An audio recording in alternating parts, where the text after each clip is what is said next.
smart I people. don't know. It's No one. Do you realize that half the people you know are philosophical agnostics? They're just claiming the word atheist. No, They're actually don't philosophical. buy into any of same that thing. bullshit.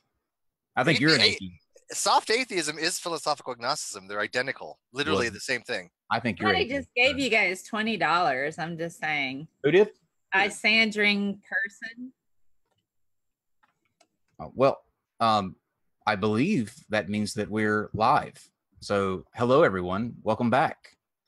If you're following on the tails of the last stream, I will have you all know that I took a nice, quiet, bold break that I didn't plan on doing until after this debate, but sometimes emergencies call for emergency smoke breaks. But I believe both of our gun debate debaters, they're locked and loaded. What do they win?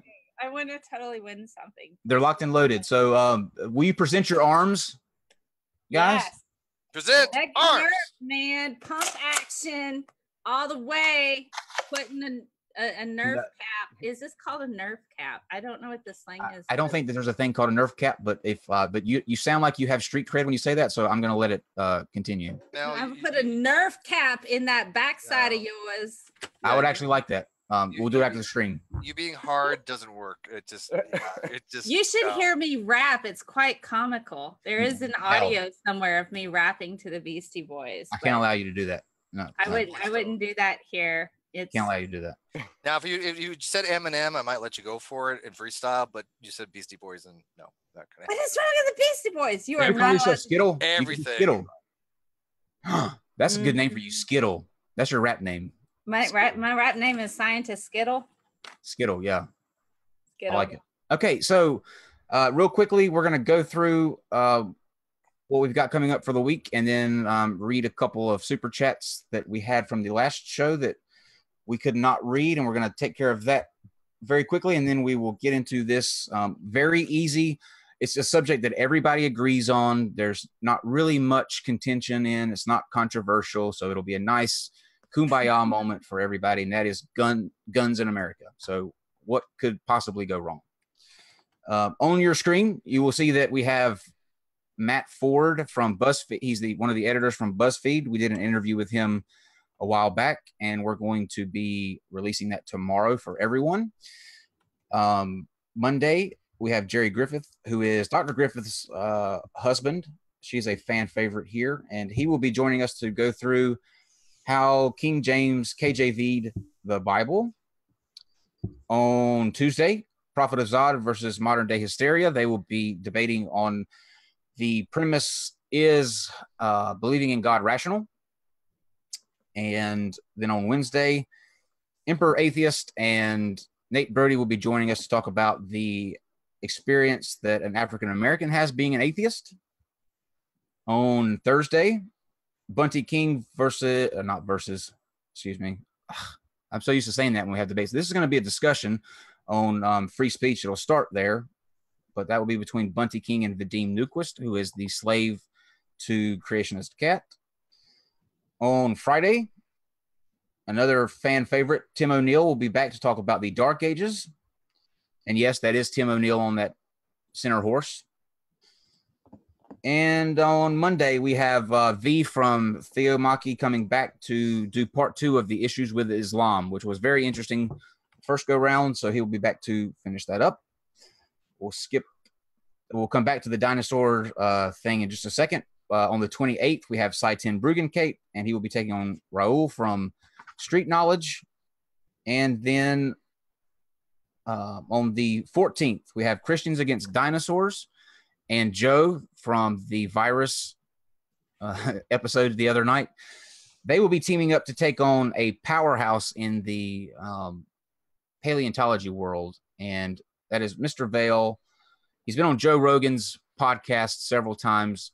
He is a fantastic, brilliant, and very, I'm going to call him new age because he doesn't fit your typical, what you would think of a paleontologist as. So he will be coming to let them know that dinosaurs did in fact exist and that fossils are real and all the stuff that every normal person should already know but doesn't. Why is that even a topic? I don't know. Does he believe in crystals though? Because that's what I think of with New Age or crystal people. Now when I say New Age, he's a guy that has I'm talking about the paleontologist, the guy on Team Rational, but he's got like a green goatee and tattoos all up and down his arms, and he's just when you think paleontologist, you don't think this guy. And that's what I love about this guy. He's just I don't think he's into like crystal healing or like put a razor blade underneath the pyramid and keep it sharp kind of New Age. Yeah. Okay, not that kind of New Age. No. Okay. So I'm gonna let Steve now read off the super chats. Thank you for your super chats in the last episode. We are sorry that we couldn't get to them, but it was hard enough for Steve and I to get a word in. So we're going to do that now. And any super chats that come through on this episode, we will, of course, read at the end of the discussion tonight. So, Steve, take her away. All right, let's get through this real quick. I've got about a dozen. I'm not done explaining my point. Why you interrupted me after I talked for a half hour and said nothing? Okay. Anyways, you know what? He's a nice guy. I'm not. You're so triggered, Steve. You're so triggered. I don't even know how is that triggered. I don't. Well, you wouldn't understand because you're no different than a flat earther. I'm not woke enough to understand that. Okay, so pragmatic culture. LOL. Screw human psychology and sociology. From the invisible hand, we'll figure it out. Yeah, that's pretty much, I thought, the position that he had as well. Yeah, we don't know how we'll do it, but we'll figure it out. Magic. Jammy, the preamble, a more perfect union to ourselves and our posterity. I don't think he's ever read the preamble, Jammy. Pragmatic culture, they're slowly realizing why Adam's crazy. Rothbardianism isn't practical and just as a hippie pipe dream. Crazy cool. I really think he's what was called a what was it? He's this type of idealist, utilitarian idealist or something. It's just a very pie in the sky type thing. No matter how, okay. So Jammy says, I'm very proud of the Non-Sequitur Show viewership. It is very clear that they're a very intelligent and thoughtful audience. Most that depends on the show. Yeah, wait. I mean, to whom you're referring to, Jammy? Because have you read? Jammy, I'm going to steer you to our comment section for the alternative view on that. Great comments and discourse. Mainly, nobody is falling for this bullshit. LOL. I love you all. Oh, I love you too. Aww. Man, I won't need the coupons for hookers when I got Jammy. Maxine Jean Mariette. It is possible, if it is possible, to ask him what he thinks of the direct democracy that is currently in effect in Switzerland. Obviously, we couldn't get to. We'll answer for him. I'm not sure. Yeah, we'll figure it out when we get there. He doesn't know, and then it'll have something to do with physics, slavery, and peanut butter and flat Earth. Who will pick the cotton? Is my question. Who will pick the cotton? Yeah, because of slavery. Okay. Jar Jar, Non-Sec has the best host on the internet. Oh man, thank you. Thank you very much. I appreciate that. Steve is also good, but I try. I appreciate your. When I can actually get a full sentence out, yeah. At least knowing who the best host is. Andrew Seabolt. This is for Kyle, I think. Bizarre, Kyle's favorite word. That is my favorite word. Yeah, he knows me well. Or he's calling you bizarre. I'm going with that one. Probably both. Probably. I am a little bizarre. He does know you then. Okay, pragmatic. The NAP is bastardized Kantian ethics and trash as fuck. Libertarianism is an abortion of a political and philosophical ideology. Wow, that's a mouthful. Yeah. Puffalufficus. Wait. What? Say that again. Puffalufficus 360. Puffalupicus. You know Puffalupicus. He's been in here. I know who he is, but it was hilarious the way Puffalupicus. Puffalupicus. Isn't that how he says it? Oh, just go on. Puff pass. If you don't want to be confused any more, then mute your PC. There's no way I was going to get out of that conversation with being any less confused than I was, because nothing made sense to me. I'm sorry. Absolutely nothing. And I've been in flat earth discussions that made more sense than that. Jammy Sislow, Kyle and Steve did an amazing job tonight. Let's give them a round of applause. Looking forward to Scientist Mel for the double feature. I agree. And guys, we will take a second to pause while you stop whatever you're doing to please listen to Jammy's request. We'll hear the Oh, Steve, they're going crazy. Oh man, that's nuts! Wow, you can I love actually it. hear all that. Crazy. That was God, we're stupid. God, we're stupid. dude. After that last episode, we were allowed to get away with whatever the fuck we want to do in this one. Because we're gonna let you guys have the show. You guys talk about your shit. What the hell are you guys talking about tonight? Gun control. There you go. Do it. I'm done. I'm just done. Is that the last of the super chats? That was last super chat. Yeah. Okay, and read. Go ahead and knock out Lysandrine's too. Okay. I gotta reload. And while he gets that, before, and I'll turn it back over to him in just a second to read that last one. We have two guests with us tonight. Actually, both of them you should recognize because we had one on last night. And Stephen, I'm sorry, but you're gonna have to help me out with your last name. Stephen Schteick. Yep. I remember now because the chef is sick. There you go. Chef is sick. Chef's See, sick. I can do that. So he's back with us. He had a discussion with us last night on should drugs be decriminalized. So I believe tonight he is taking the pro-gun position as demonstrated by his armory display at the beginning of the stream. And in the opposing corner, representing Nerf guns. Nerf motherfuckers. Ban Nerf guns. Everybody knows and loves scientist Mel. And welcome to you both. Thank you for coming on. Thanks. Thanks for having us. This is awesome. This is fun. And Steve, what did Lysandrine say real quick? We have two actually. So one quick one. Earth is seriously flat. That's the name of the person. Viva Trump, the Second Amendment, and QAnon. Okay. No. Troll. Yeah, troll. But thank you for the super chat. We do appreciate it. Well, you can troll us all you want. We'll take it. We're shills. We have no pride. It's better to get trolled and pay for it. Agreed. Sandring, I volunteer to fill in for Steve if he doesn't make it for whatever reason after that last show. Good call. I really want the discussion to go forward. Also, feel free to ignore me. I usually do. We don't ignore you, Sandring. Well, listen, if all of us have gotten through some of the shows that we have gotten through together, then we're not backing out now. We're in the crazy for the long haul. So we all lean in each other for support. I will give you guys a hint before we start this debate. Right now, towards the end of the month, we're just trying to figure out a date. But I have Skylar Fiction coming on to have a discussion with a trans woman who is also a Christian apologist. That'll be interesting. Yes. What could go wrong? We are keeping them coming for you guys. So we appreciate all the support. Saturday, tomorrow actually at 4 p.m. we have a private hangout for our Patreon. So if you're a Patreon, join us. I'll put the link in the Discord as well as the Patreon page when probably about 10 till 4, and you can join and come in and we can discuss all of the crazy shit and hopefully who kicked ass in this debate between Scientist Mel and Stephen Schteick. So I'm going to now turn it over to these guys. We'll start with Scientist Mel. You can introduce yourself to people who may not know you and your channel and where they can find you. And then we'll do the same with Stephen. And then we'll let you guys talk about guns. Fantastic. So I'm essentially a science communicator. I'm a scientist and educator. I'm pretty much Scientist Mel, MEL, all over the internet. I have a YouTube channel to where I essentially just discuss whatever science topics that are voted on and suggested by viewers. I have several shows and they're all organized by playlists. Don't feel overwhelmed when you see the 140 plus shows on there. So just click over on the playlist. And if you have questions, I always take questions and I answer them to the best of my ability. And if I don't know the answer, that's okay. I will direct you to somebody who does know the answer. So there we go. Fantastic. All right, Mr. Schteick.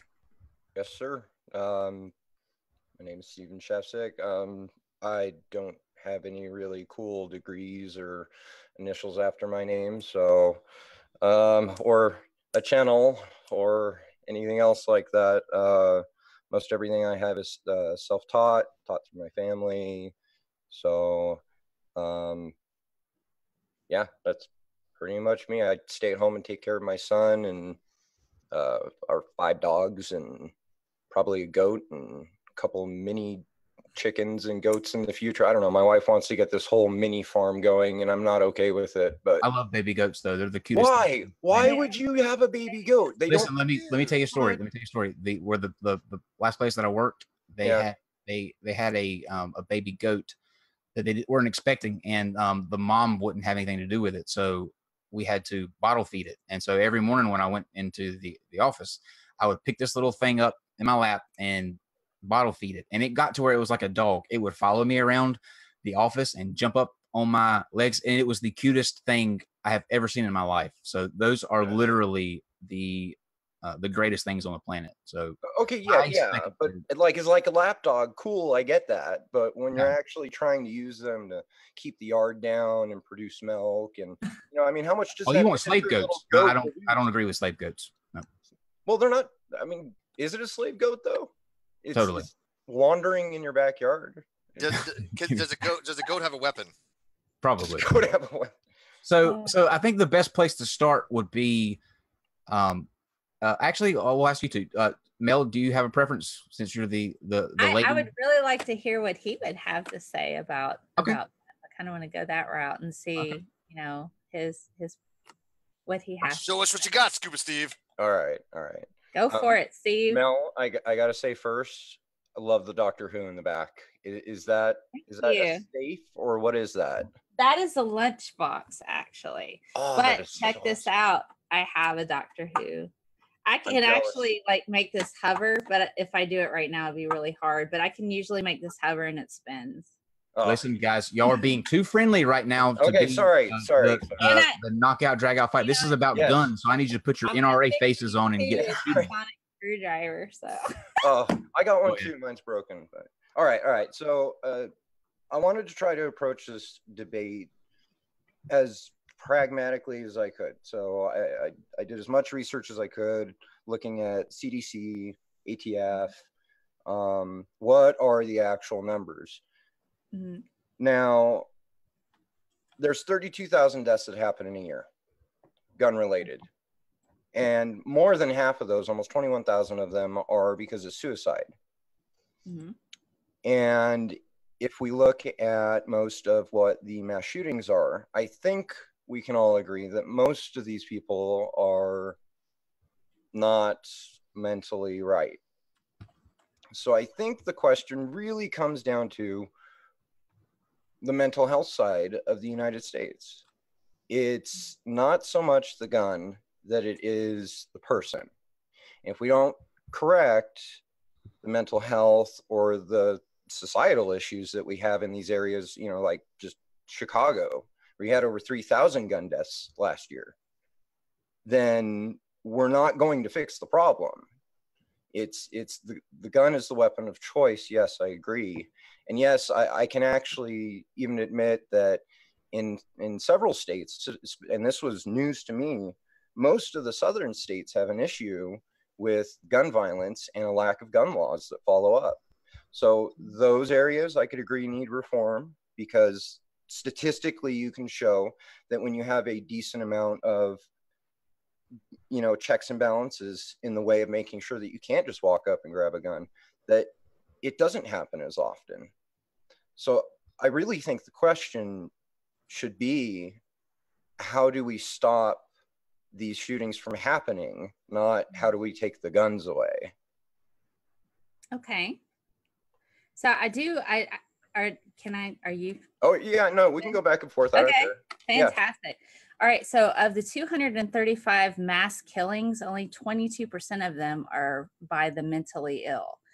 And or only 22% have been categorized as mentally ill. 1% of mass shootings, essentially mass shootings. Now, mass killings are different mass shootings. And so there's two different definitions. Now, 1% of mass shootings have been by people. No, wait. I'm sorry. What's the difference? Mass killing, mass shooting. You have mass killings. Mass shootings would involve a lot more people than just a mass killing. A mass killing, I believe, is like 2 or 3. Mass shootings are larger numbers. Okay. So of the mass shootings, only 1% are considered mentally ill. Now there's a study that's done by, let me pull that up for you. And it's called, you can find it on the NCBI. This is through PubMed, and you can pull it up. It's called Mental Illness, Mass Shootings, and the Politics of American Firearms. And this is where I'm kind of pulling my numbers, is this particular study. Another thing we need to consider is that approximately 1 in 5 Americans is mentally ill. And we have women that are mentally ill. We also have, we also have mental illness all over the world, but we don't have mass shootings all over the world. And we don't have women going in, taking up arms and committing these mass shootings. It's also an interesting parallel when you bring up the mass shootings, that there's a striking little coincidence here, that a large portion of those engaged in some of the most deadly mass shootings have also been domestic abusers. So we have a link there with domestic violence and violence against women, kind of linking towards this mass shooting type of epidemic. And so when I understand that you're saying that people who have mental illness are more likely to commit these violent acts. But the thing is we have 1 in 5 Americans suffer mental illness, but 1 in 5 Americans are not shooting up schools. They're not shooting up nightclubs. They're not. So we can't really blame mental illness for that, because if that's the case, it is really, I could go get a gun right now. I mean, it's like right down the street from my house where I could actually go. It's easier for me to purchase a gun than it is a car. And there's a lot of loopholes in the background checks in addition to that. And so we can't fully say it's mental illness. Oh yeah, no, I agree. When it's really not. It's access. It's access to these particular things, and people who also have a history of violence coupled with that for the mass shootings. So in just this year, you can go to this website. This particular website is an archive. It's called gunviolencearchive.org. And currently, as of today, I just pulled up these numbers today. They go through and they archive all of the reports associated with gun violence on the police radio. And so you can click on there. You can actually download where these particular incidents have occurred. So far we've had 34,178 number of incidents this year, 8,568 deaths associated with guns just this year, 16,597 injuries. We're in August. We're a little, we're what, 8 months into the year, and we're already almost at your, what did you say? It was 32,000 incidents. So last year, 32,000 incidents. We're already at 34,178 incidents. Now, see, this is where I think the numbers get skewed, because while there's 34,000 gun deaths, over half are because of suicide. So they clump those numbers together. So I mean, in actuality, we're looking at 12,000. Okay, so that's still a high number. I agree. 12,000 out of 325 million people living in the U.S. is not as bad. And like I said, I'm not against other measures being taken, especially in these southern states. Something has to be done with Chicago. The 3,000 of those 12,000 deaths are in there. Mm-hmm. So, I mean, if we even take Chicago out because we find some social issue that we can fix, now we're even further down the list. Is it really that big of an issue, or is the suicide more the issue? Here's the other concern that I have in regards. I know initially it was supposed to be open carry, I think is what we were going to talk about as well. The other issue I have with open carry, for instance, is we have people that are unarmed that are being shot to death by police officers because they think a particular individual has a gun. And if they think a particular individual has a gun, we run into the situation where we have actually unarmed people. There was a man who was holding a shower head who was shot to death. We have people holding cell phones who are shot to death. Yeah. We have these individuals who are not actively engaging the police that seemingly have what they think or what they say is a gun. And that's when they start to open fire and start shooting people. Here's the issue I have with that, because of the fact that we don't, I mean, the police have a lot of power. They really do. Yeah. They have a lot of power, and they can say, oh, I thought it was a gun. And then they're not prosecuted. We don't have any kind of ramifications for these individuals. We have people of color that are being shot to death in their grandparents' backyard because they had a cell phone. So if we have these open, if we allow people to openly carry these guns, does that not kind of enable that type of behavior from police officers to say, well, I thought he had a gun, that's why I gunned this person down? No, and here's why. Last year, I even got the number. This is from ATF. Where is it? Last year, we had 442 officer shootings, or shootings that involved officers, and somebody died. So out of all the gun deaths, 442 were cops. And I can't really speak on behalf of the police. You know, I mean, I've seen videos where the police have put people through simulators of this is what a cop deals with on a day-to-day basis. And each situation was an actual call that had happened. And these, you know, these anti-gun protesters that they put through it, they were like, wow, I can't believe that you guys have to deal with that amount of stress all day. So I can't speak to you know, what they ran into before, what caused them to think it was that, but you know, personally, little quick side story. I was doing security for my wife's, she was working at a gas station. They'd shut down for a month. And somebody had called because they saw a 6'2" guy carrying a gun walking around the store. Cops flooded in, and instantly they jumped out of the car. They drew guns on me and put me on the ground. I listened to every single command they gave me and did exactly what they said. Nobody shot me. Nobody even got close to shooting me. You could say it's because I'm white. I'll say it's because I complied completely. It's all I needed to do was let them see that I was there as security. They called the manager.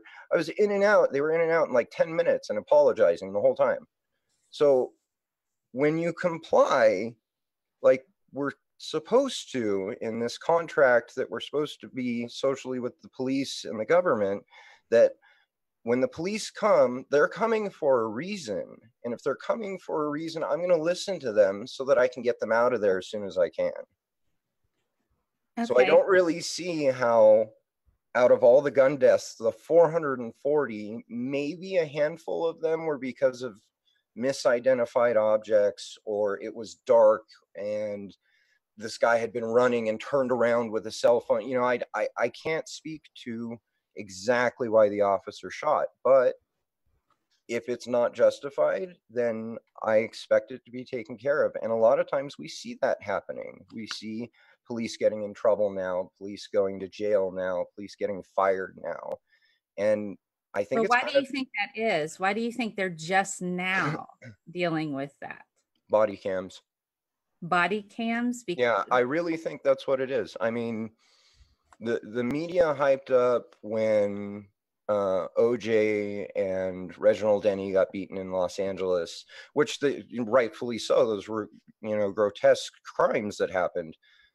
But I think that and the videotaping of that started this trend, along with the advancement of our own technology, where we're able to see and call these cops out when they do something wrong. That was Rodney King, by the way. Yeah. Oh, sorry. Yeah. But I mean, I'm hard pressed to say that somebody that runs from me and turns around and pulls something out of their pocket real quick, that I wouldn't shoot them. Okay. But do you not think that open carry encourages this idea that somebody that turns around and is pulling their cell phone out of their pocket, you're going to think that it's a gun? I don't see how someone carrying does that. Okay, so if people are allowed to open carry and carry guns around anytime they feel like, not only does this endanger police officers, but it also puts this type of mentality that anybody who just reaches in their pocket might be a potential target because they might have a gun. Do you not see the problematic thinking in that? And that this is actually enabling further violence because of the fact, I think that guy, okay, I'll give you an example. Okay. I live in a city that's number 3 for sexual assault and carjacking. I get street harassed on a regular basis. I pulled up at a red light and I'm sitting at my car. I see a guy pull up in a car next to me. I see him look at me and stare. He immediately reaches for his glove compartment. I start to think, oh my God, he's got a gun. He's going to shoot me, or he's going to force me out of my car. He's going to force me to do something. This is my automatic thought. If we allow open carry, that allows that type of thinking. Do you see where I'm getting at with that? Well, kind of, but I mean, how is that any different than a police officer? If a police officer had been in my position, he might have pulled his gun and shot that dude. I ran that red light because I thought I might have been killed. But a police officer would have possibly, I did know he might have just been getting something out of his glove compartment. But if we allow open carry, that increases the risk for us to, have this type of mentality, which further enables the shooting of unarmed people and the shooting of police officers. Do you kind of see my point here? No, because, and this is why, because I actually live in a state that allows open carry. I live in Arizona. And now doing my research for this, I actually found Arizona's an anomaly where we have very lax gun laws and not that high gun mortality deaths. So here I can say from my personal experience walking around down by the VA in downtown Phoenix and living right across the street from it, that open carrying that gun right there has deterred more crime than I can count. I mean, there was a guy that was stealing a disabled 9-year-old girl's wheelchair downstairs. And when I went downstairs to confront him, he pulled a knife on me. So just having the gun in my, I didn't even have to point it at him. He saw the gun, dropped the knife, and ran away. So instantly having the gun stopped the situation. Criminal ran away, and I recovered the person's property. But you understand this is anecdotal and this is not statistical. Right. Yeah, no. And this is where I think we can't get statistics. You're not going to get the times like I just explained to you of all the gun owners and carriers that deterred something from happening, or somebody was walking down the street wanting to mug the next person they saw, and oh crap, that guy's armed, I'm not going to screw with him. Just walking around my neighborhood with it on my hip deterred a lot of people from even approaching my wife. Oh, don't screw with her. Her husband's the one that carries the gun. So carrying for me has been nothing but a positive thing. And I don't see how we can possibly get statistics for deterred crime. I mean, I got the statistics for private citizens that have defended themselves, and it's gone on a police report last year. That was 328. So what are your thoughts on the statistics that a woman who lives in a house with a gun is 5 times more likely to be killed by said gun than a woman who is not in a house with a gun? I'd say women should train better with their weapons then. This is domestic violence situation. So if they're in a house with a gun and it's what we're looking at, especially in domestic violence situations, a woman in a house where there's a gun is 5 times more likely to be killed by said gun, because more than likely it's going to be a situation where you have a domestic violence situation. And we also kind of link that to the mass killing, the mass shootings, where we have all these people that are being shot. And there's a strong link with individuals who have a history of domestic violence or mass shooting people. You have, I believe it was your chance of being killed by a gun is increased by 2-fold just by owning one. Another interesting thing is toddlers kill more people than terrorists every year with guns. Armed toddlers do in the US. What I find I don't understand how it is. And like I said, I live in a city, number 3, sexual assault, carjacking, harassed daily.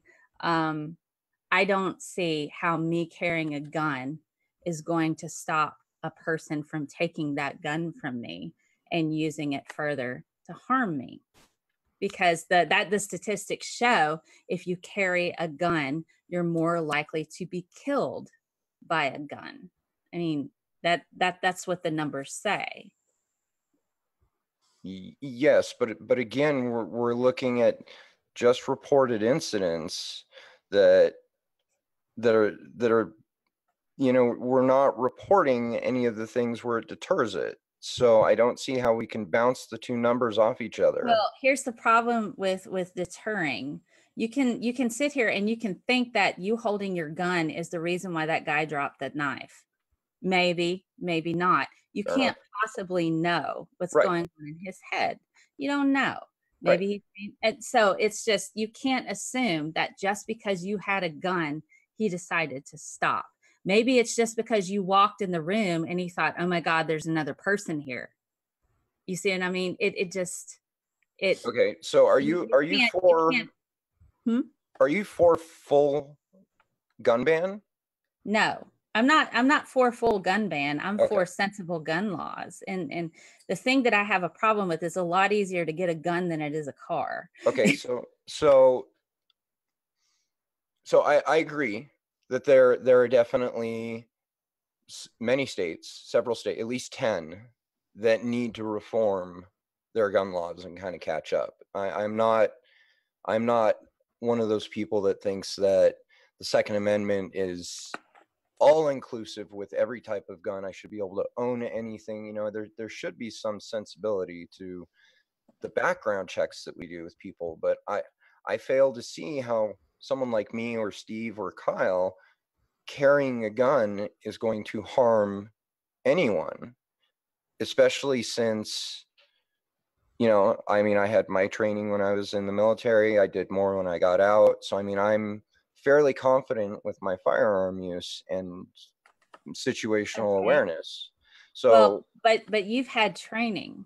yeah, I did that on my own. Okay. Well, what if you look at a lot of, I believe it's either, I think it's Japan. I think it's Japan. Yeah, in order to pretty get strict. a gun, you have to have a substantial amount of training. You don't, that's not required here. I'm not against that. Right. I think that might not be a bad idea. And I know a lot of people are going to slam me for it, but I mean, come on, if you can't strip your gun down, if you don't know the intricacies of how your gun works, fires, how to keep it safe, how to teach your kids, if you have kids, how not to use it or hurt anyone with it, I don't, you know, I'm all for that. I think we should reform some of this stuff. But I don't see how taking the guns out of people like my hands, like the everyday citizen that's actually going to run to protect somebody. Well, where was everybody for all these mass shootings? That's what I'm saying. And that's the thing. We have like most the of these clubs, we have Las Vegas. Gun-free zones. You can't take a gun into a club. You can't take a gun into a school. People will target gun-free zones because they know that when seconds count, the cops are minutes away, no matter where you're at. Okay, having been a teacher, the last thing I would ever want is one of my colleagues to have a gun, because why? Because I really want to know this. Why? Okay, because the last thing I need is for that guy to get shot and the gunman to get another gun. That is the last thing I freaking need, is that. I don't need that. I worked with individuals that had gun fantasies of what they'd do if a guy broke in. Well, I'd pull my gun and I would handle it. And they get these Rambo type of fantasies in their head. Right. I don't want that. If you want a gun in the school, then I want freaking military. I want more of a police presence. I want somebody who's trained every single day. That is their job. I don't want a teacher to have a gun because they're already having to deal with a lot of freaking stress. They're having to deal with low pay. They're having to deal with raising kids. In addition to that, they have to make certain every kid is accounted for. Then they have to tell the kids to be quiet. And then if they're good enough, they can give them candy for being quiet. There's a school district that said, we got a bucket of rocks next to the door so the kids can fight back somehow and feel okay as they're getting gunned down. It's freaking ridiculous. We do not need teachers that are armed who are already under so much severe stress. And I'll be quite frank with you.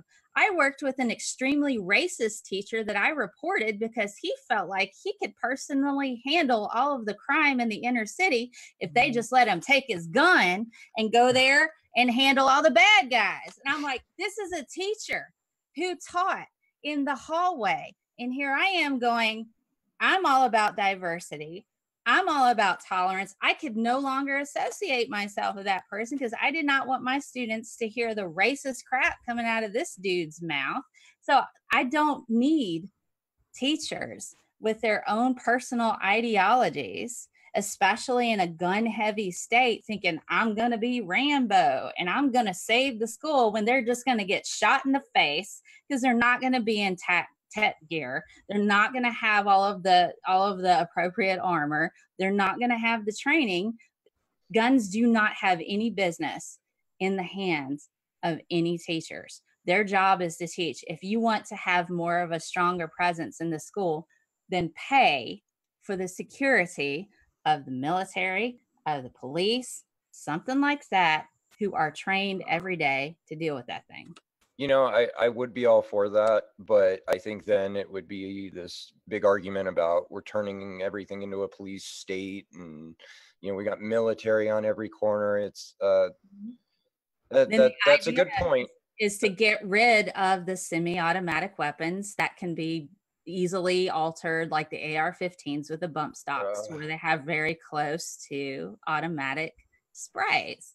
I mean, nobody needs a gun like that for any particular reason. We're not in the zombie apocalypse. There's no freaking reason to have a near close military grade weapon. There's no reason for it at all. Why not? Like if I want to use it to go, like, let's say well, like, tear apart a deer. Well, hold on. Let's assume for a second that I'm not using it for protection of my house. Okay, let's pretend for a second that I'm not doing that, and I'm only using it for target practice, sporting, and hunting. You know, if I want. Does it really matter that I have 30 rounds in my clip? Are you going to care if it takes 10 rounds for me to hit a deer? I'm going to care if you're just one head injury away from walking into a school, or if you get angry one day or drunk and decide to walk somewhere and lose your mind. I don't know you. Right. I don't know you. I don't know if you're the next mass shooter. I have no idea.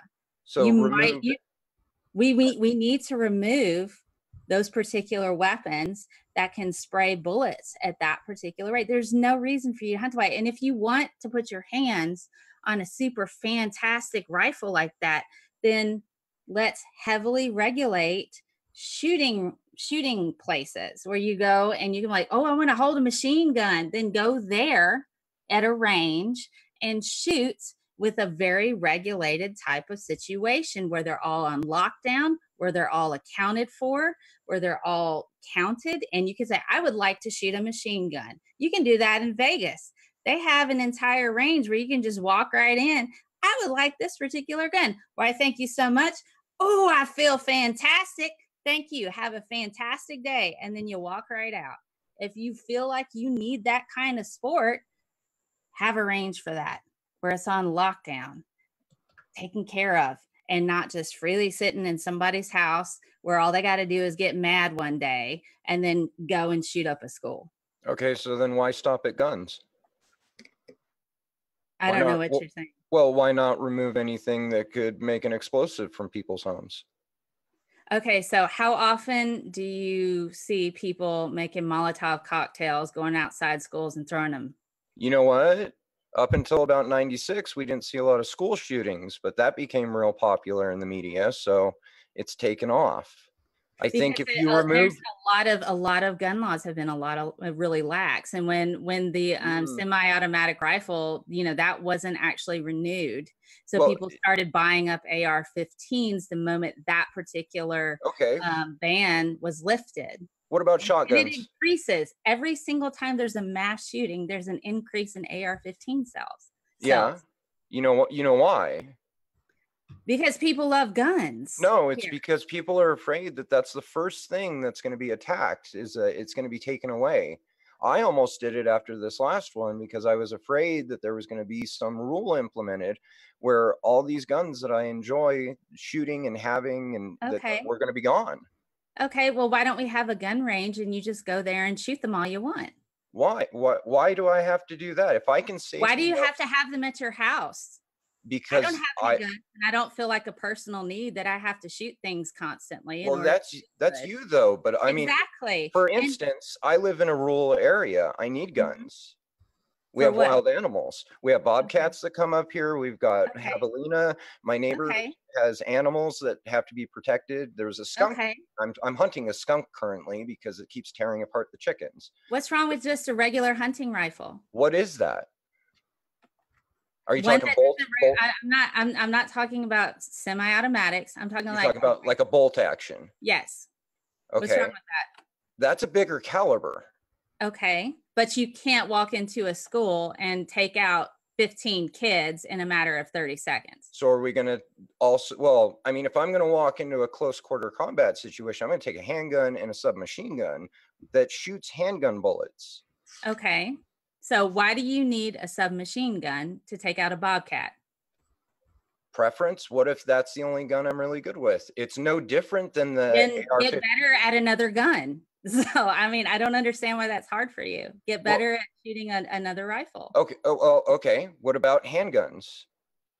How far down the list are we? I do not think we need any kind of semi-automatic handguns. So only revolvers and only bolt actions. What about shotguns?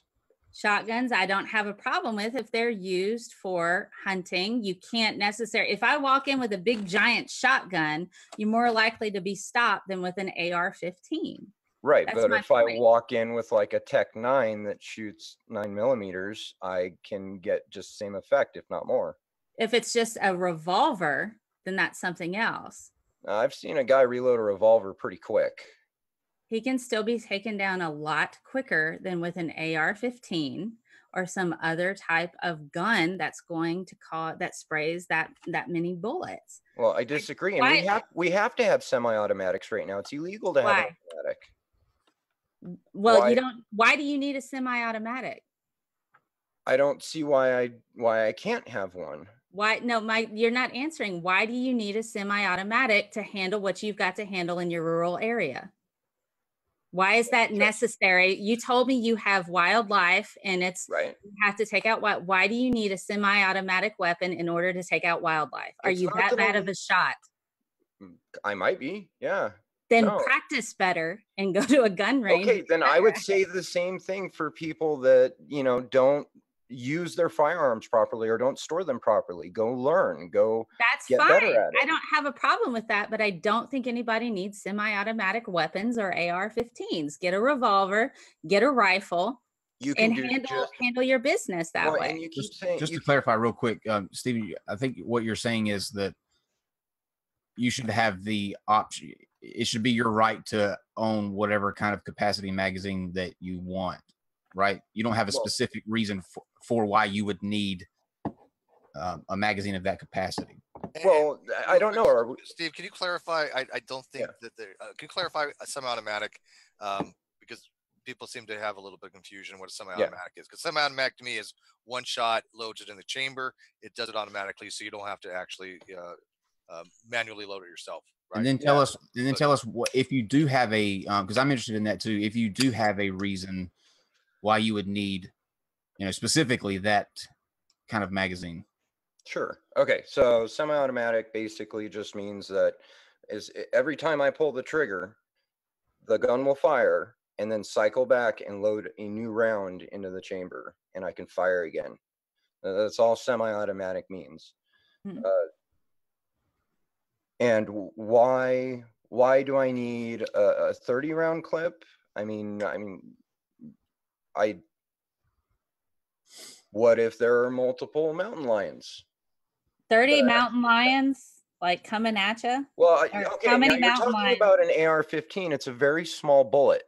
It just fires very, very fast. It's still very lethal. I think what she let me I'm just kind of clarify so that everybody's on the same page. I think what she's getting at, and you can correct me if I'm wrong, Mel, but what she's saying is, does your right to own that caliber, or that many, that big of a magazine, and the possibility that you could incur, 30 Bobcats, trump the effect that it has on like school shootings and stuff like that? Is that trade-off worth it? No, and I honestly, I don't see that it would change anything if you reduced magazine sizes down to, say, 10. So I carry more clips with me. So I carry multiple guns now. So I illegally go down to Mexico and come back across the border with 150 round drums, but why do I personally need a bigger clip? Well, you know what? I can give you 100 different situations where having a larger clip would be useful, but I don't see how that's going to change anything. It really doesn't matter. Give me an example. That's what I'm asking for. Why an example of when I would need a larger clip? Yes. Well, there was a story in the news just recently where there was a drive-by on somebody's house. Okay. A guy used an AR-15, took down 3 people with it. Okay, so let's say I'm asking about your personal situation in a rural area. When would you ever need that much? Because I'm applying it to your situation. If I had my way, we wouldn't have AR-15s. We would have that banned back up again because those are easily modified with bump stocks. Well, almost anything's easily modified, though. Not a revolver, not on that particular caliber. Well, you cannot compare a revolver to an AR-15 with a bump stock function. No, not in speed, not in the quickness, and you know what, bump stocks I have mixed emotions on. So let's take the bump stock out of it, because I think I might kind of agree with you on that. That's kind of cheating the system a little bit. It does take some practice to use, but they are really cool. But I just using a regular AR platform, they have double action and single action revolvers that can fire just as quick as an AR. Bullets, and you would not be taking out so many people. That's my point. And I don't see that happening. I'll carry, like I said, if I'm reduced in the amount of size of a clip that I can have, if I'm going to go take somebody out, right? If I'm going to go commit, mass murders, I'll go down to Mexico and get them if I really want to, because the border is Swiss cheese. So it's super easy to get anything over there. And then I'm the bad guy with a huge amount of bullets, and the people here have revolvers. You've just made it infinitely easier for the bad guy now to trump the good guy. I don't see how that's possible, because I do not recall anybody ever stopping a mass shooting with their guns. Texas. Okay, so how often has this happened? That's the thing. How many times does it happen? How many times can you count that somebody's driven up to commit a mass shooting? I need your citation and your data on how you can confirm that somebody has actually stopped a mass shooting because they had a gun. Texas. Texas is a state. That's okay. Sorry. The shooting when they did the drawing of Muhammad. There were 2 people that showed up to shoot it up. Civilians outside were armed and shot them before they even got 5 feet from their car.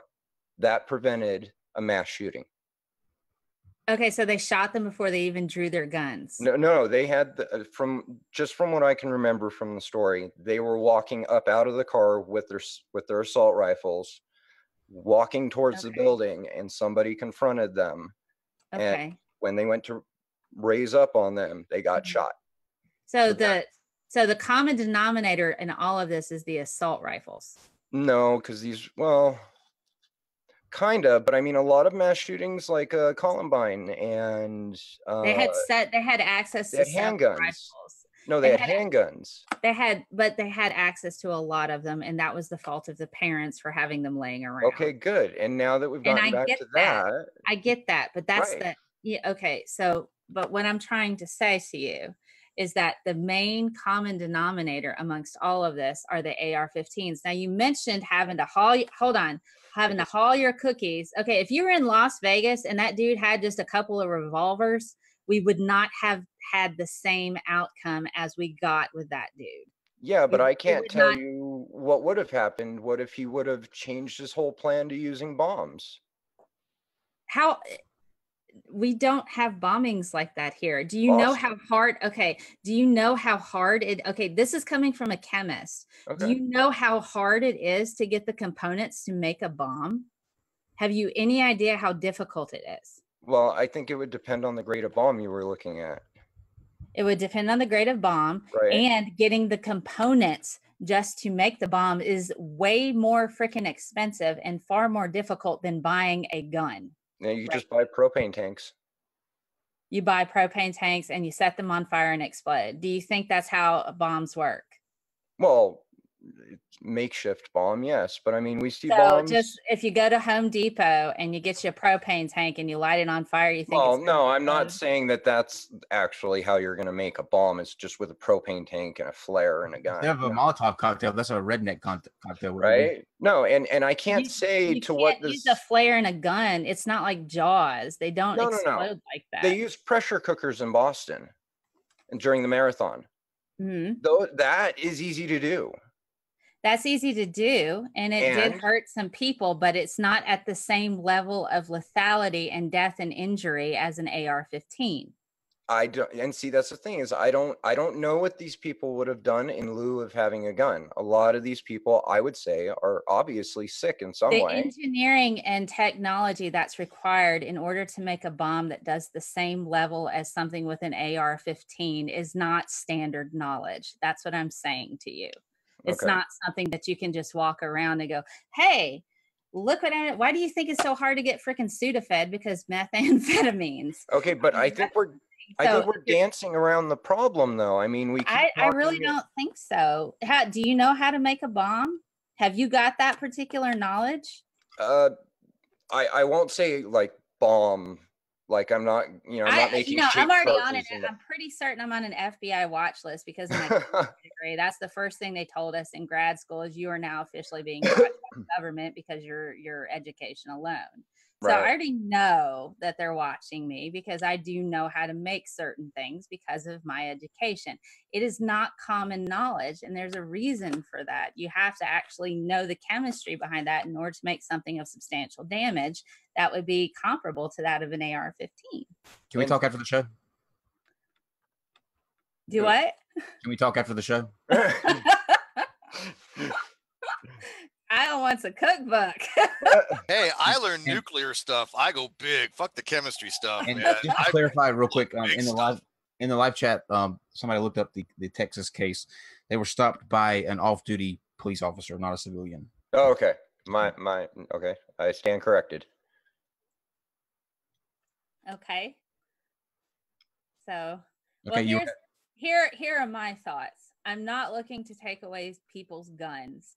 I'm looking to make it a lot harder for them to get the guns. So if you have to go to Mexico in order to get your AR-15s, haul your cookies all the way down there, and then drive all the way back and get through the borders, whatever you got to do in order to get to the school that you want to shoot up, that's a lot of freaking effort. And I want to make it more difficult for people to be able to do such things like that. So if we make it harder, I feel, statistically speaking, it would be less likely to occur. Now, we do have some data that shows anytime states are a bit more lax on their gun laws, there tends to be an increase in gun-related shootings and deaths. I mean, this is something that happens.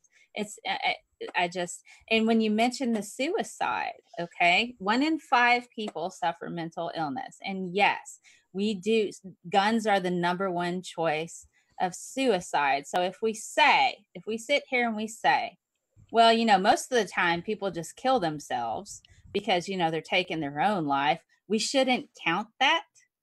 I mean, I'm not going to sit here and say that you know, we don't need to count the suicides as an issue, because I have people very dear to me who suffer depression, and I check on regularly, because to be quite frank, sometimes you're in a very low state. If you're depressed, you don't necessarily want to pull the trigger, but you want the pain to stop.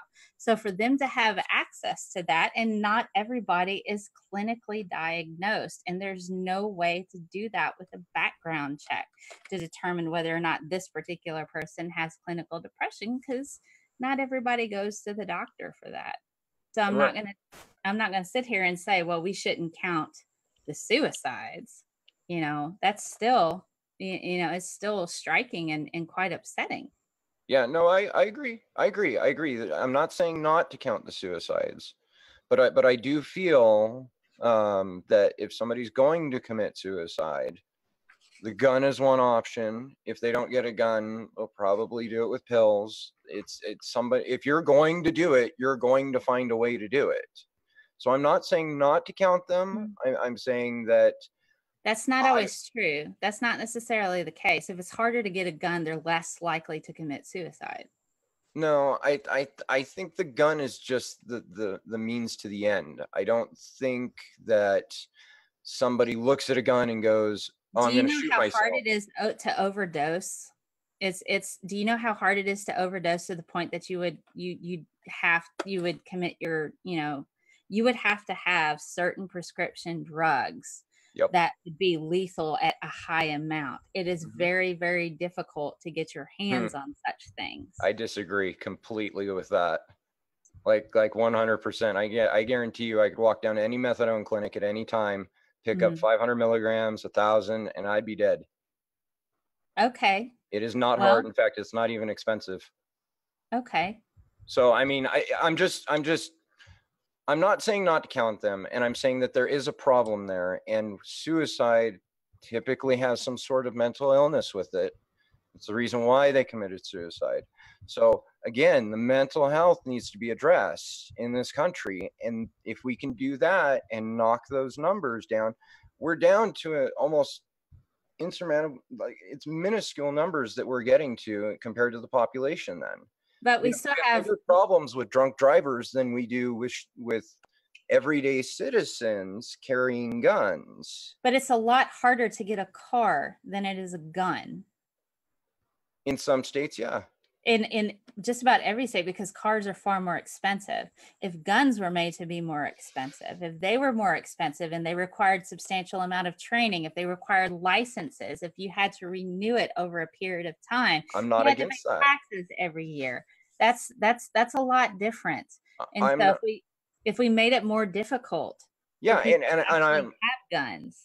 I'm all for that. Like, if you want to talk about like how Japan has it set up, where you've got to do, you know, I think now I could be off on one of these, but I think you have to go see your doctor.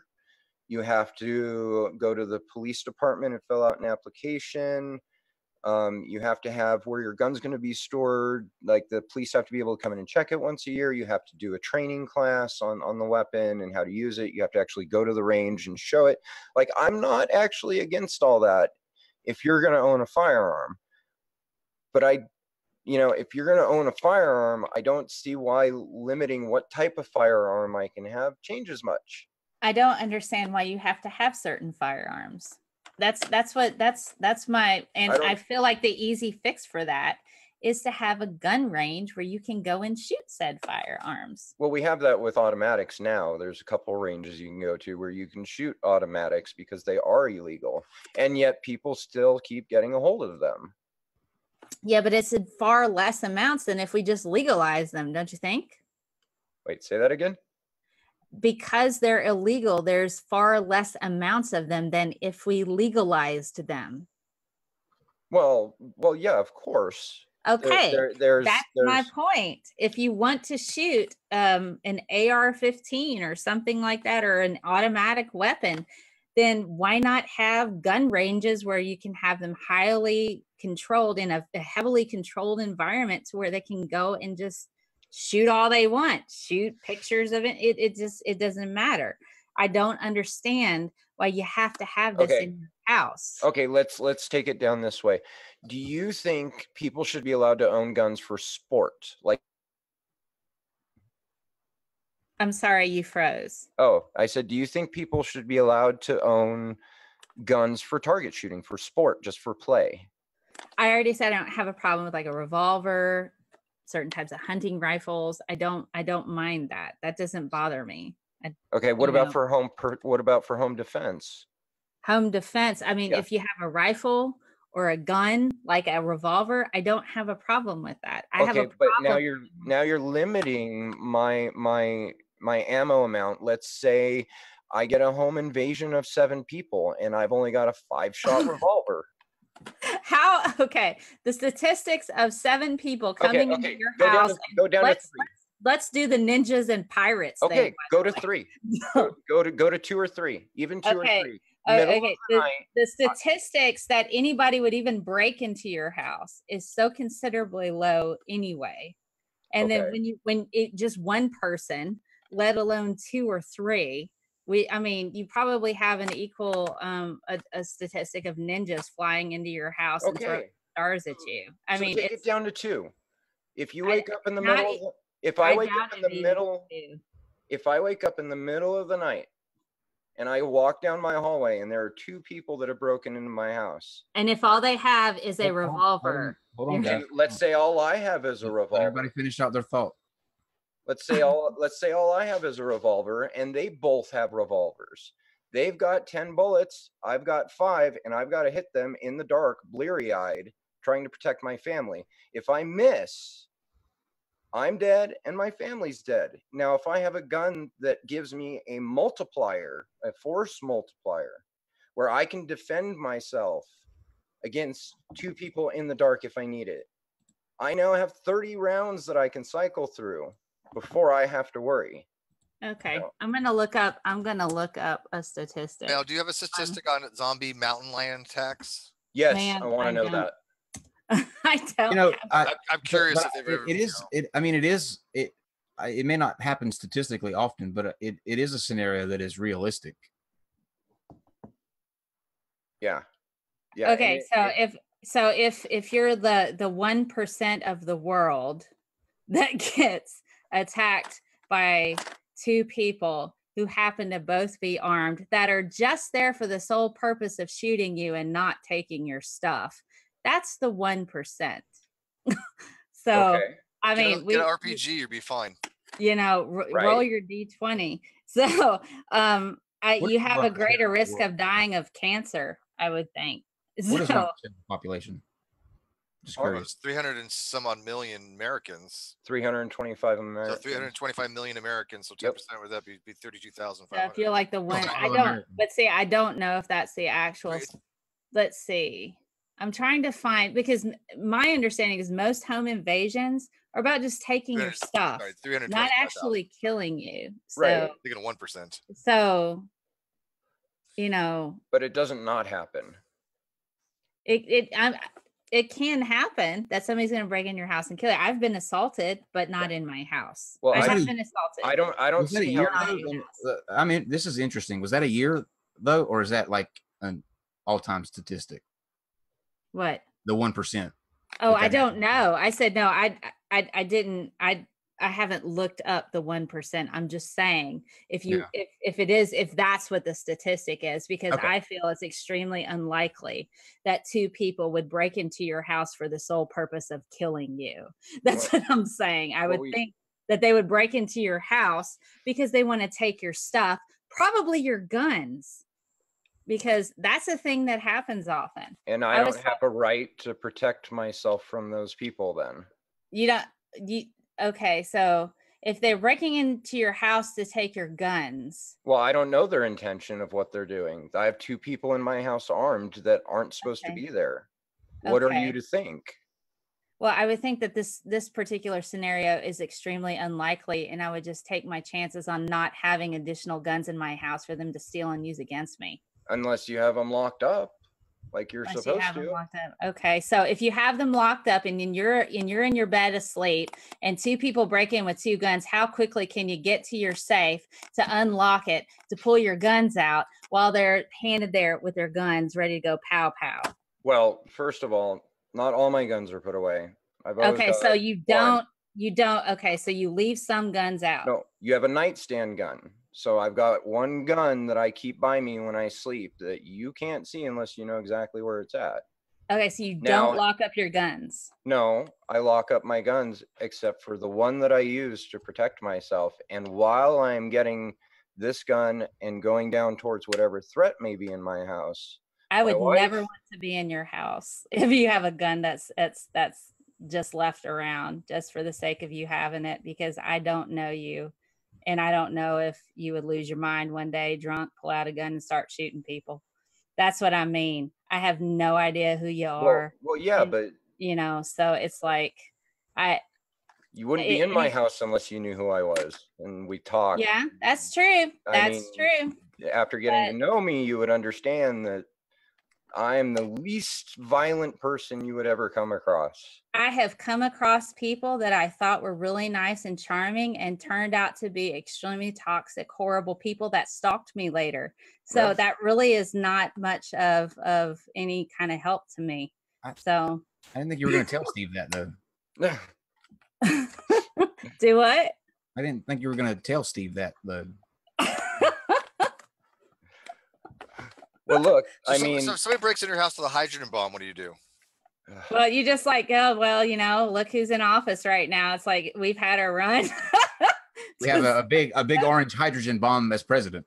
Yeah, there you go. It's I think every home should own hydrogen bombs for safety. we should all have hydrogen bombs to protect us from the other hydrogen bombs. Well, we're at the 90-minute mark. I think this is a good time to open it up for questions. And I have I'm going to start out with one that I think it actually Andrew gave me this idea to ask. I think it's a good one.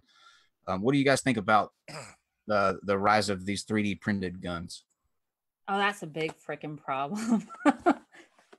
That is a big problem because that technology is readily and easily available to anybody. You can buy a 3D printer. I actually have 3D printing background in some of the research that I've done. It's not that difficult to actually gain access. If you're at, for instance, if you have access to a university, certain universities, you can block out a certain amount of time, walk right in if they have a 3D printer. That's how I spent a lot of my time with some of the research I did for a breast cancer test, was to sit there and 3D print out stuff. It's really freaking easy to do, and it needs to be addressed pretty quickly. Did you 3D print boobs before we go over to Stephen? I haven't. I have not. I've never you need done to do that ASAP. Stephen, what are your thoughts on 3D printed guns? man, I honestly, I don't know enough about them to really say anything. I don't know how much they cost, and I don't know how effective they are. And They can fire a bullet. well, yeah, they can. But I mean, you can make a gun at home that can fire a bullet with a steel pipe. You can make a zip gun easier than Yeah. So I mean, I honestly don't know where I stand on that. It's something for someone smarter than me to talk about. Can I run an argument for my open carry? Why I believe in open carry from you, Mel? Because as somebody who actually had Steve, it's not like it's your show or anything. Thank you very well. Last show I couldn't get a word in edgewise because I'd being chastised about the Constitution, clearly from somebody that has some really weird ideas about it. But anyways, okay, so I had a concealed weapon. You're not letting me finish. You're not letting me finish, Mel. So I had a concealed weapons permit. So I was able to have a weapon, but it had to be concealed at all times. I was carrying a Browning Buckmark, which was 22, and I also had a Derringer that I kept, at the back of the down here, right, where a tramp stamp would be. And one time I was at a mall, and my jacket was kind of, I was sitting down, so the jacket was a little higher, so the gun was showing. Next thing I know, I'm having like all mall security around me, right? And they're like, do you have? Oh no, not that. Anything but that. Steve was a mall rat. they said, do you have a license for that? I'm like, yes, of course. Now looking back, and I showed it to them, and everything was fine, right? But looking back now, when I reached back for my wallet, I could have been killed, because at that point they could have thought I was reaching for my weapon. Open carry doesn't have that problem. When you have an open carry, right, it is holstered, it is to your side, and people know that you have it, right? So that is, to me, is far. I have not heard of any instance of an open carry where a person was in a situation where people would be like, oh, that person has a gun and they got shot for just having it on them, right? It may happen, right? But when you're reaching for something, like you were scared when somebody reached inside their car to get for something in the glove compartment, right? Because you don't know what they have when it's concealed. Conceal is far more dangerous than it is for open carry. Well, by far. You couldn't very Open well carry, have his gun sitting on the dashboard of open his carry, car open 'cause you're carry. driving around. I'm telling you, I am much rather be around 100 people with open carrying, knowing exactly what weapon they have and where it's at, than a bunch of people that I don't know who has a weapon. Because she's saying you shouldn't have either though. That's the point that Yeah, but you that's- shouldn't be carrying have- around you at have all. either. That's fine. I have no problem with people carrying weapons open carry for that very reason. People that are trained, people that have demonstrated proficiency, like Scuba Steve said, if you know how to fire your weapon, you know the 5 basic tenets of firearm safety, you know how to field strip it, you've been to the qualifying range. I have absolutely no problem with carrying weapons. Now, you said it's like a revolver. So let's say open carry revolver. Now, by the way, most weapons are semi-automatic nowadays. That's just a standard thing, especially for handguns, okay? Most people use the revolvers for just trick shooting, okay? But most of them, anything you're going to get is a semi-automatic. That's just ubiquitous.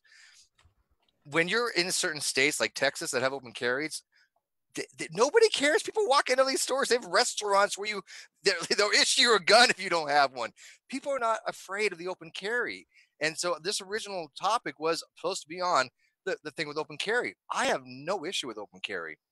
And I think that you just never been around those situations where weapons are involved, because being ex-military, we know how to fire. We know about firearms. And I think that's more.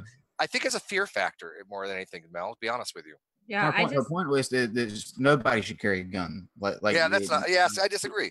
Just hanging around. The Second Amendment allows us to carry weapons, and even you agree we can carry revolvers, right?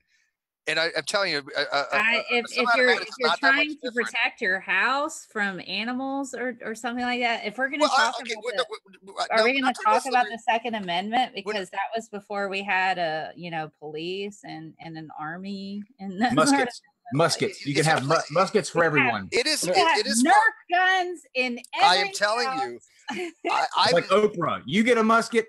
I'd much rather have a weapon knowing that I can defend myself and my family than not having having the government take that away from me. Okay, that is something that the forefathers of this trying to take away your. Mel, you are. You just said you're against open carry. You literally are taking that right away to open carry. Why do you have to have your gun walking around with? That's it doesn't matter. It doesn't matter. Around with guns, they're like, I have this gun, so that person because I'm constitutionally allowed to do so. Because of America. No, it is a fact that people want to feel secure. Right? I don't have to have a gun. You don't have to, but I like my guns, right? I have weapons. Well, then maybe you need to go to a psychologist and figure out why you have to have guns to feel secure. I had federal clearance. I had a federal. Wait, hang on, no, Mel. Let me finish that. I had a federal background check. Okay, I was 6 years in the military. Wait. They did it. I had my psychological evaluation when I went in the military, and they said you can have firearms. Okay. So I don't need to have. There's no This is a slippery slope. When you say that you need a psychological evaluation to own a firearm, that is your fear talking. No. I think everybody needs a psychological. I'm throwing a flag on the play. That's a firearm fallacy. I'm telling you, there are very. You absolutely need a psychological evaluation if you're going to walk around with something that. I don't think so. Are you kidding me? So you're saying that most of the people in Texas that have open carry, all of them have a psychological issue? I'm saying that everything is bigger in Texas. Psychological evaluations for every single person who carries a gun.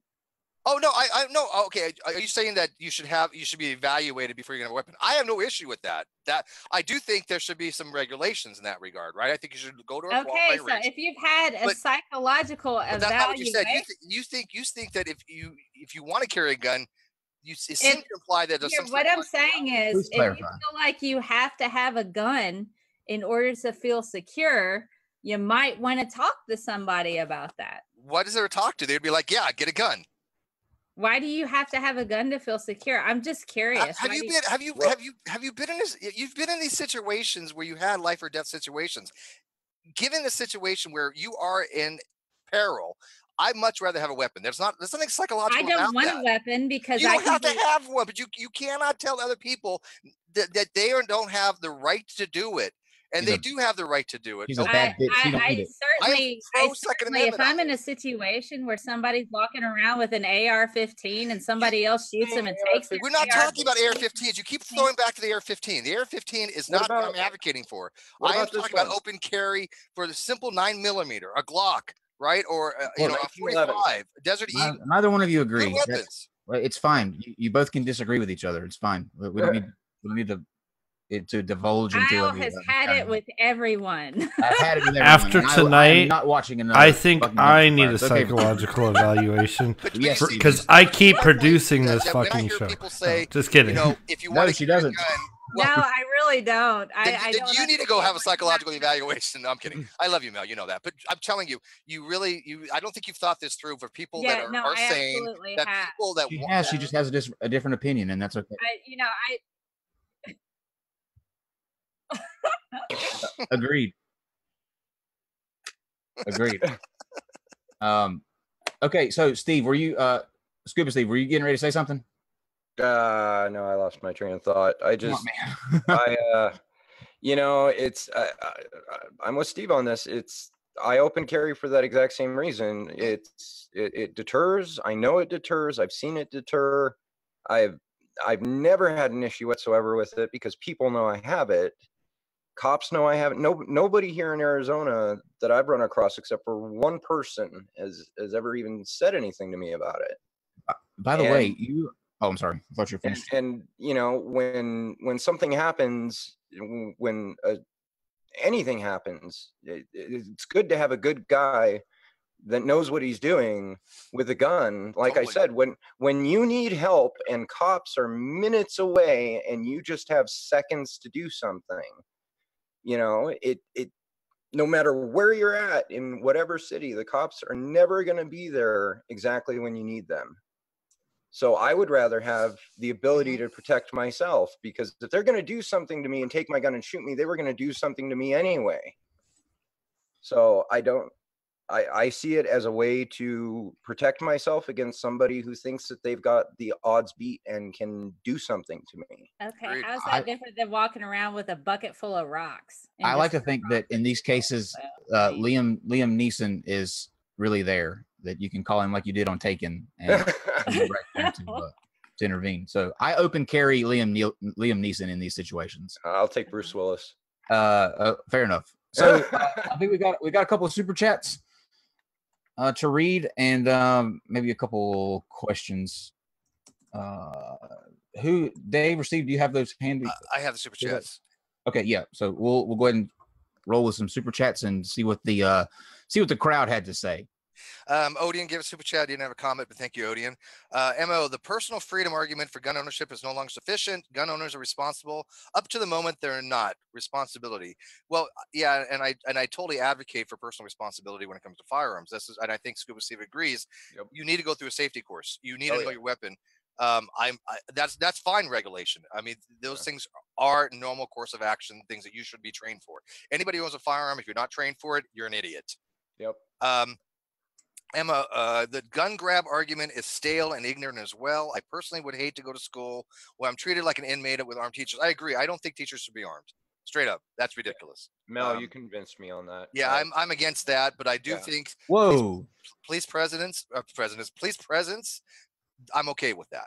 That's the first person that we've ever had in one of these debates that changed the position. They've changed their mind. Bravo, Scuba Steve.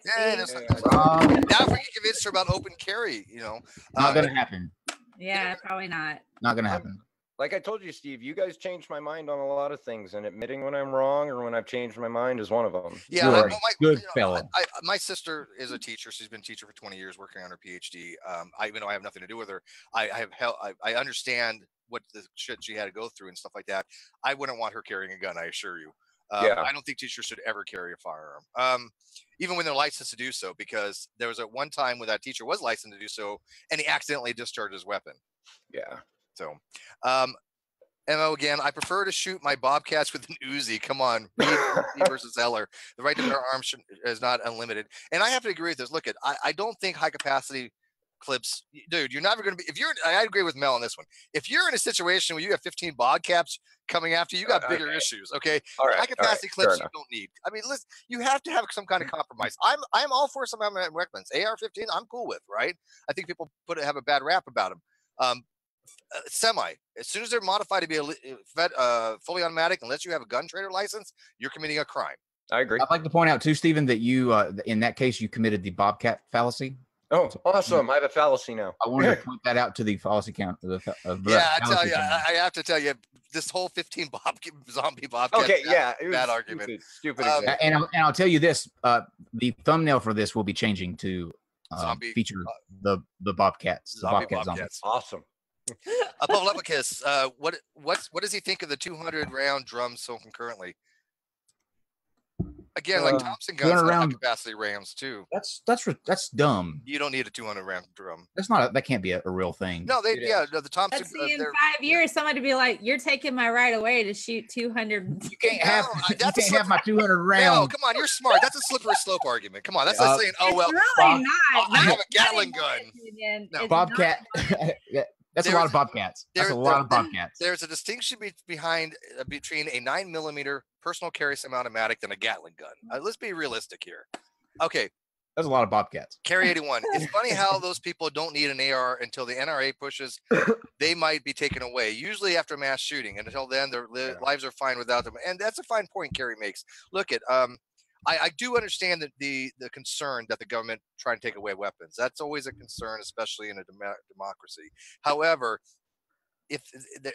I don't see it happening. The need to go out and buy an AR-47 after a mass shooting because they think they can take the guns away, that's going to take a hell of a lot of time anyways. The thing is, though, that makes me laugh is that they cling on to that by saying that if the government ever tried to do anything nefarious and they needed to battle back and take back the government, that would never happen. The government has. I don't ever see that situation happen. The government would obliterate if they had to. And by the way, Jeremy points out, I know the difference between a clip and a magazine. Okay, people, they're not interchangeable, but for the most part of this conversation, the only people that know the difference between a mag and a clip, it's not really that big of a distinction. Okay, obviously, with a rifle, you're going to have a type of magazine. You have the billets go into them. Well, a clip, you hold it sideways. No, if you have a magazine, you hold it straight up. No, yeah, I saw that in training day. No, like a 50 cals have clip that comes out. It actually goes in. Nope. Talk to Denzel Washington. 150 cals are cool, and I don't think anybody should have one. But anyways, I get all my gun training on video games at two. Wait. But Steve, training day. Yeah. 50 cals are bolt action. No, 50 cal for ships. Oh, well, yeah, you can still have a 50 cal. I'm not talking about a bolt rifle. I'm talking about what I had on my ship. We had 250 cals, one on port side, one on starboard side, and those, dude, you know what the bullets look like, right? Yeah. I mean, they were Jesus. Okay, Mo, ignorant statement, Steve. I'm assuming that she's referring to you, but I'm not sure. Guns are used in suicides because they work better than pills. If you feel you need an AR to defend yourself against the government, you don't know how tanks work. That was my point just a second ago. Oh, I don't think we need weapons to defend against the government. I think I'm going to side with Mel on this one. We're past that point. Look, if they ever got to the point where the government became tyrannical, you and your AR-15 ain't going to do shit. Yeah, it's over. Because the military will fuck your world up. Okay, so it's not a good excuse anymore to say we need weapons to protect ourselves from our own government. It's not. Back then there were muskets. Okay, and you had to fire the musket. You had to put the pellet back in. It took time. Nowadays, no, the military are going to walk all over your shit if they ever got to the point of that. So but I think that you guys have some kind of compromise now, which is great. And I think I agree kind of both of you in some ways, but I will always be pro Second Amendment, and I do think open carry is the way to go. I'd rather have somebody with an open carry than concealed, honestly. Somebody says, Kyle, your difference in not knowing your issue of not knowing the difference between guns is why they don't let gays in the military, obviously. We don't allow gays. Dude, we had gays in the military when I was in. Actually, when I was in, believe me, we knew who was. There are plenty of those. I got a. We didn't care. We had a gay cook, man. That guy could cook so good. See what I mean? Best cookies on mid-range. All gay guys can cook. It's just a fact, biological fact. No, they cannot. I got kind of a funny. They're like, here's my Frito pie. I got a funny story about that actually. You have a taste. So I was in the military. That's it. In the army. I automatically default. The one guy we pretty much knew was gay because this was back in Don't Ask, Don't Tell. Yeah, get that on soundboard. I don't eat food, but come on, Kyle. I'm kidding. You know how they are. I'm kidding. The gaydar. I'm kidding. Everybody knew he was gay. He literally would bring guys back to the barracks. So anyway, he was in the squad I was deployed with, and I was the medic. So how did you know? At one point he hauls off and hits me for reasons I don't know to this day. I gave him an Article 15 because I was an NCO at the time. And the ironic thing is I'm actually gay myself, and nobody figured it out. So there's people you can tell that are gay, and there's people you can't. That's the point about that stuff.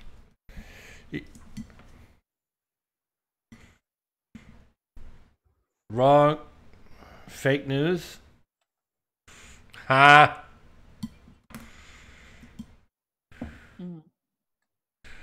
Yeah.